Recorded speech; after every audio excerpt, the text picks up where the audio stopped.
ជាបន្តទៅនេះខ្ញុំព្រះករណាអាត្មាភាពសូមប្រកេននិងជូននៅរឿងមួយមានចំណងជើងថា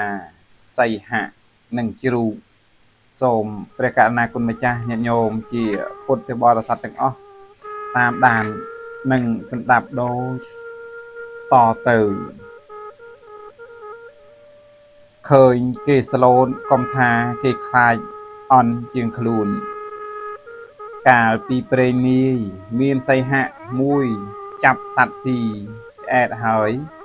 ចុះទៅផឹកទឹកក្នុងត្រពាំងត្រឡប់ឡើងមកវិញហើយជ្រូកមួយរកស៊ីនៅមាត់ត្រពាំងសីហៈនោះគិតថាថ្ងៃនេះអញស៊ីឆ្អែតហើយ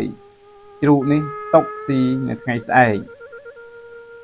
ទៅគេចទៅផ្លូវមកខាងជ្រូកឃើញដូច្នោះសំគាល់ថាសីហៈនោះខ្លាចខ្លួនក៏ស្រែកសួរថា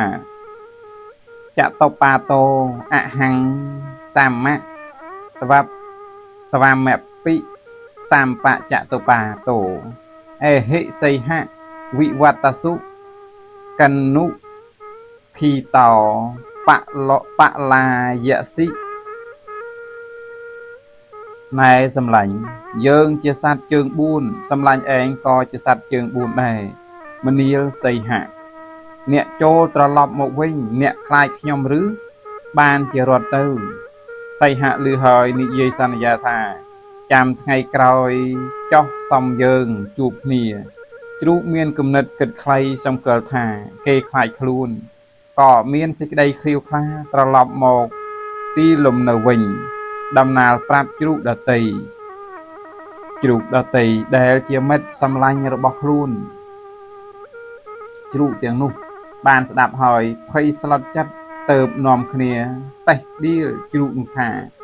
សម្លាញ់ឯងល្ងងណាស់ជាអ្នកនាំ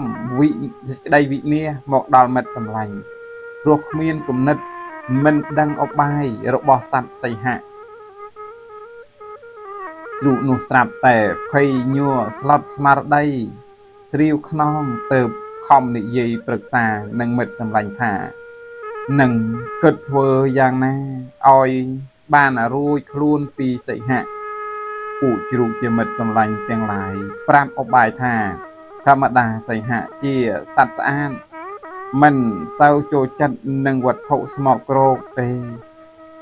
អ្នកឯងចូលដើរទៅដេកននៀលក្នុងរណ្ដៅលាមកឲ្យប្រឡាក់ពេញខ្លួនទៅមិនធ្វើអន្តរាយដល់អ្នកជ្រូកនោះក៏ធ្វើតាមពាក្យគេបញ្យល់ដល់ថ្ងៃណាណាត់គ្នាក៏ទៅចាំសីហៈ